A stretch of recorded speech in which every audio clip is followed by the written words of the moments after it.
होगा। दोस्तों, आज एक्सरसाइज 4.1 का पार्ट सेकेंड हम स्टार्ट करेंगे। इसमें सेकेंड क्वेश्चन से स्टार्ट करने जा रहे हैं। सेकेंड का पहला कह रहे कि आयताकार भूखंड का क्षेत्रफल 528 मीटर स्क्वायर है। दोस्तों, जब तक हम क्वेश्चन को ध्यान से पढ़ेंगे नहीं तब तक हम आंसर को जल्दी से फाइंड आउट नहीं कर सकते हैं। तो पहले इसको आप ध्यान से पढ़िए, फिर लगाते हैं हम। ठीक है, तो देखिए इसको। एक आयताकार भूखंड का क्षेत्रफल 528 मीटर स्क्वायर है। क्षेत्र की लंबाई मीटरों में चौड़ाई के दोगुने से एक अधिक है। हमें भूखंड की लंबाई और चौड़ाई ज्ञात करनी है। दोस्तों, थोड़ा सा समझने वाली बात इसमें ये है कि कह रहे कि क्षेत्र की लंबाई चौड़ाई के दोगुने से एक अधिक है। अगर आप इस टॉपिक को समझ गए तो इस क्वेश्चन में कोई रखा नहीं है, फिर भी हम देखते हैं, इसको स्टार्ट करते हैं। इसमें हम लिखेंगे आयताकार भूखंड का क्षेत्रफल, पहले दे रखा है जो आयताकार भूखंड का क्षेत्रफल 528 मीटर स्क्वायर। उसके बाद हम मानेंगे कि माना क्षेत्र की जो चौड़ाई है वो x है।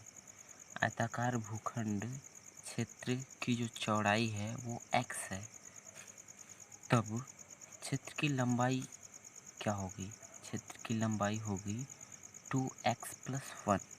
दोस्तों, आपने क्वेश्चन में देखा और क्वेश्चन आपको दिखा दे रहा हूँ मैं। क्वेश्चन कह रहा है कि क्षेत्र की लंबाई चौड़ाई के दोगुने से एक अधिक है।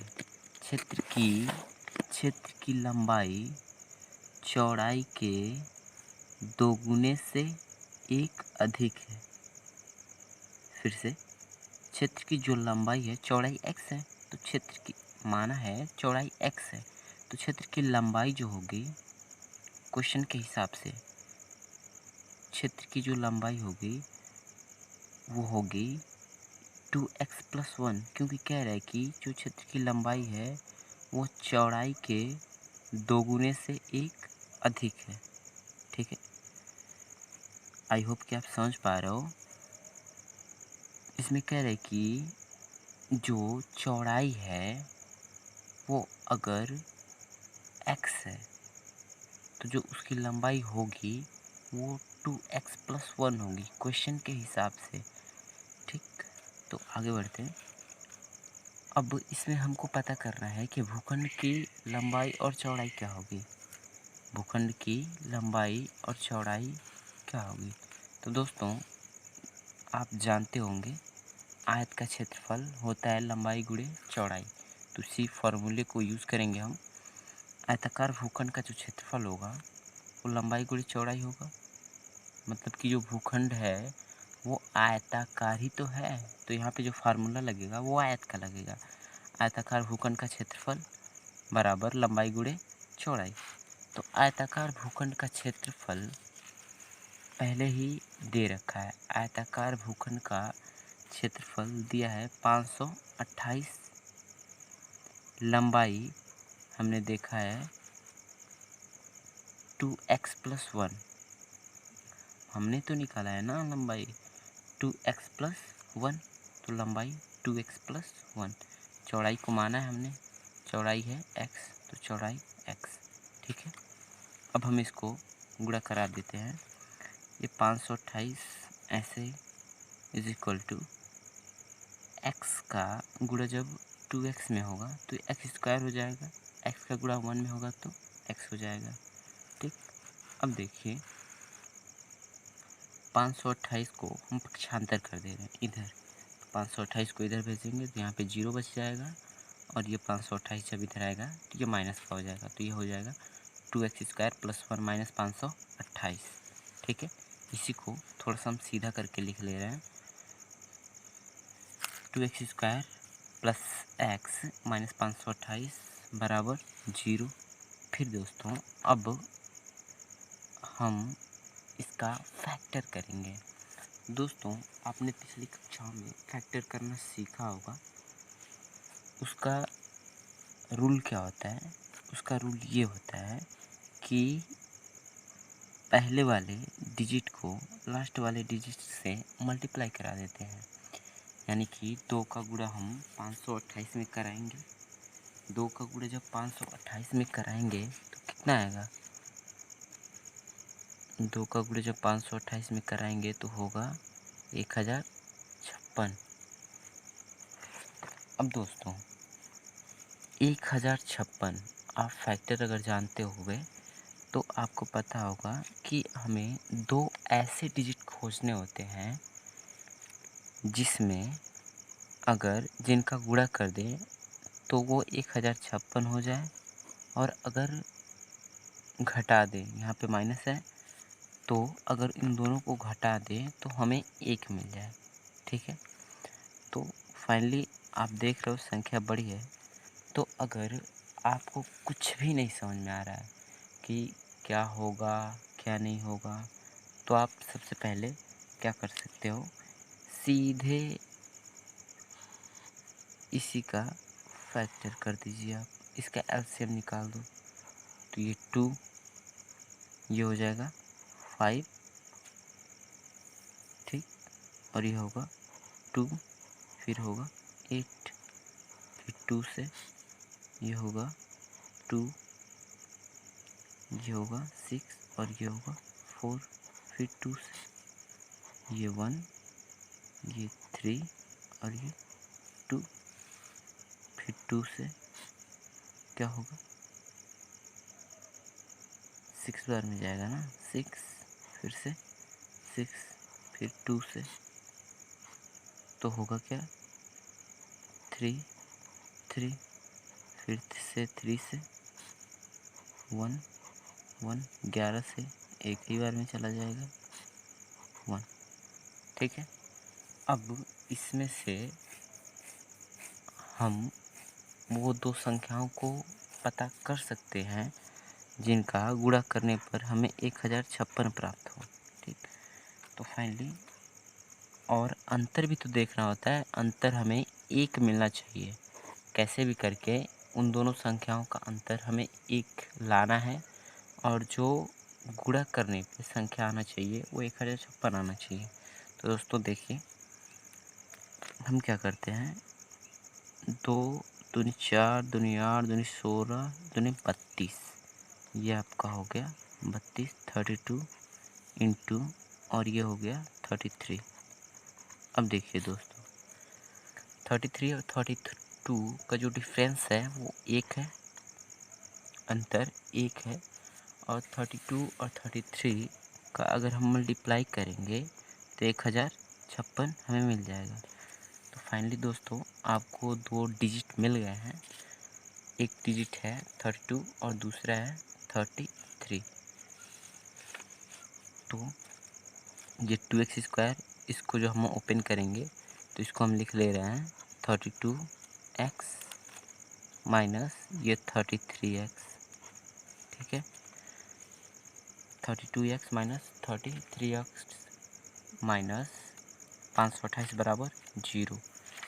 अब कोष्टक को हटाएंगे तो 2x² प्लस कोष्टक हट जाएगा तो ये 32x माइनस 33x माइनस 528 बराबर 0। उसके बाद इन दोनों में से कॉमन क्या होगा, इन दोनों में 2x कॉमन होगा, यहाँ पे बच जाएगा x और यहाँ पे बच जाएगा 16। इन दोनों में माइनस का 33 कॉमन होगा, माइनस का 33 कॉमन होगा, तो यहाँ पे बच जाएगा x, और ये माइनस और ये माइनस तो हो जाएगा प्लस, यहाँ पे बच जाएगा 60 यानी कि 16।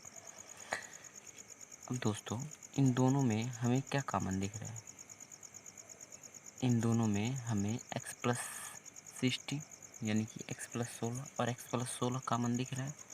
तो x प्लस 16 को कॉमन ले लेंगे और बच जाएगा 2x माइनस का 33, 2x माइनस 33।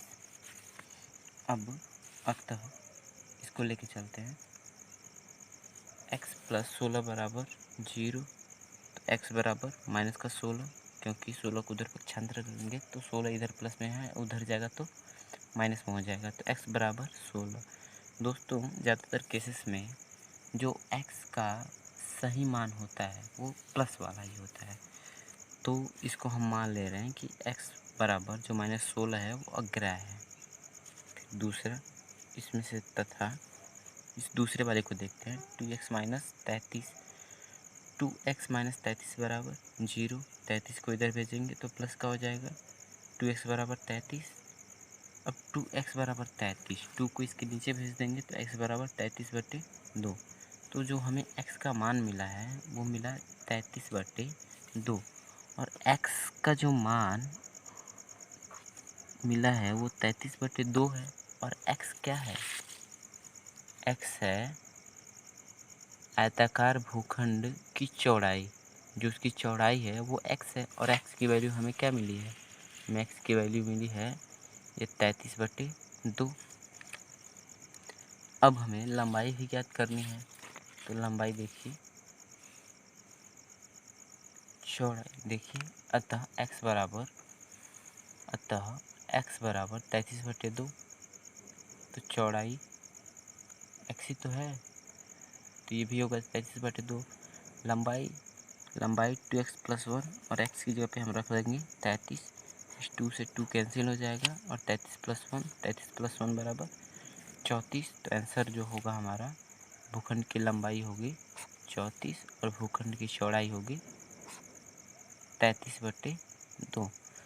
तो दोस्तों आई होप कि आप इस क्वेश्चन को समझ पाए होंगे। अगर आपको क्वेश्चन समझ में आया तो वीडियो को लाइक कर दीजिए, चैनल को सब्सक्राइब कर लीजिए। आगे बढ़ते हैं। दो क्रमागत धन पूर्णांकों का गुणनफल 306 है, हमें पूर्णांकों को ज्ञात करना है। बहुत इजी सा क्वेश्चन है, इसको सॉल्व करते हैं। तो दोस्तों कह रहे कि दो क्रमागत धन पूर्णांकों का गुणनफल 306 है और हमें धन पूर्णांकों को ज्ञात करना है। हमें धन पूर्णांकों को ज्ञात करना है। दो क्रमागत धन पूर्णांकों का गुणनफल दिया है 306, ठीक है। तो हम मानेंगे कि माना पहला धन पूर्णांक x तथा दूसरा धन पूर्णांक x + 1 है। क्योंकि क्रमागत की बात हो रही है, क्रम वाइज, सीरियल वाइज क्रम की बात हो रही है ना, मतलब 1 2 3।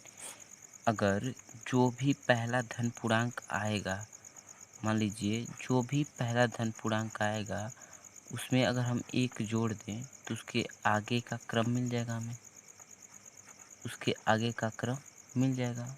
आप समझ पा रहे हो कि अगर हमें जो धन पूर्णांक है पहला वो 14 हो, अगर मान लीजिए, और उसमें हम 1 ऐड कर दें तो 15 हो जाएगा। तो 14 के आगे का जो क्रम है वो 15 ही तो है। तो क्रमागत का मतलब यही हुआ, ठीक, कि उसके आगे वाली संख्या क्रम वाइज वाली, ठीक है। तो इसमें कह रहे हैं कि पहला धन पूर्णांक x तथा दूसरा धन पूर्णांक x + 1 है। माने हम कि माना पहला धन पूर्णांक x तथा दूसरा धन पूर्णांक x + 1 है, और आपसे जो प्रश्न कह रहा है, प्रश्नानुसार आपसे कहा जा रहा है कि इन दोनों धन पूर्णांकों का जो गुणनफल है वो 306 है। तो पहला धन पूर्णांक x और दूसरा धन पूर्णांक x + 1, और इन दोनों का गुणनफल 306 है। अब इन दोनों का गुणा करा देंगे हम। अगर हम इन दोनों का गुणा कराते हैं तो x² + 1 का गुणा जब x में होगा तो ये x का गुणा x में होगा तो x² हो जाएगा, और x का गुणा 1 में होगा तो x हो जाएगा, और ये 306 ऐसे ही हो जाएगा। फिर 306 को हम पक्षांतर करके इधर कर देंगे तो x² + x - 306 बराबर 0। फिर हम क्या करेंगे, फिर इसका फैक्टर करेंगे, 306 का हम फैक्टर करेंगे। 306 को ऐसे दो संख्याओं में तोड़ेंगे जिनका अगर हम गुणा कर दें तो 306 आ जाए, और अगर हम घटा दें तो 1 आ जाए। तो दोस्तों वे संख्या होंगी 18 और 17, 17 और 18 का हम गुणा करें तो 306 आ जाएगा। और 17 और 18 का अंतर 1 है, ये है। तो अगर आप सोच रहे हो कि ये 17 और 18 हमने इतना जल्दी पता कैसे कर लिया, तो दोस्तों हम क्या करेंगे, हम इसका एलसीएम निकाल लेंगे। देखिए एलसीएम निकालेंगे तो ये 15 हो जाएगा और ये 3 हो जाएगा। फिर 3 से सॉल्व करेंगे तो ये 5 बार में जाएगा और ये 1 बार में, ठीक। फिर 3 से तो 17 हो जाएगा, फिर 17 बार में ही जाएगा। तो द्वितीय 6 छत्री 18 और ये 17, 17 और गुणे 18 हम करेंगे तो हमें मिल जाएगा 306। और 17 और 18 को अगर हम घटाएंगे तो हमें मिल जाएगा 1। तो दोस्तों हम इसको ऐसे लिखेंगे, x square plus x minus 306 बराबर 0। तो एक्स स्क्वायर हमें दो संख्या मिल गई हैं, 18x minus 17x, 18x minus 17x minus 306 बराबर 0। फिर इसमें हमें x कॉमन दिख रहा है तो x को कॉमन ले लेंगे तो यहाँ बच जाएगा x प्लस 18। यहाँ पे माइनस 17 कॉमन है तो यहाँ पे बच जाएगा x और ये माइनस माइनस प्लस हो जाएगा। और यहाँ पे जब 17 से कॉमन लेने का मतलब ये है कि हम भाग दे रहे हैं, डिवाइड कर रहे हैं। तो 17 से जब इसमें हम डिवाइड करेंगे तो 18 बचेगा। अब बताओ आप कि इसमें कितना पक्ष है। आप हमें कमेंट बॉक्स में बताइएगा कि इसमें कितना पक्ष है। इस पक्षों में से हम 2 कॉमन ले रहे हैं, मतलब x प्लस 18 कॉमन ले रहे हैं, ठीक। x प्लस 18 कॉमन लेंगे तो बचेगा x माइनस 17, x माइनस 17 बराबर 0। फिर अतः x प्लस 18 बराबर 0। तो x बराबर माइनस 18, इसको हम अग्राह्य मान ले रहे हैं कि ये अग्राह्य है, ठीक। क्योंकि मोस्टली प्लस वाला ही सही होता है। आप इसको भी मान सकते हो, कोई दिक्कत नहीं है। फिर आगे बढ़ते हैं, तथा x प्लस 17 बराबर 0। 17 को उधर पक्षांतर करेंगे तो x बराबर 17। और हमने माना क्या था, हमने पहले ऊपर माना था कि जो पहला धन पूर्णांक है वो x है। और x का मान कितना आया है, x का मान आया है 17। तो दूसरा धन पूर्णांक माना है हमने x प्लस 1, x का मान आया है 17, 17 प्लस 1 यानी कि 18। यानी कि पहला धन पूर्णांक 17 और दूसरा धन पूर्णांक 18 होगा। पहला धन पूर्णांक 17 और दूसरा धन पूर्णांक x प्लस 1 यानी कि 17 प्लस 1 बराबर 18। आई होप कि आपको ये वीडियो समझ में आया होगा।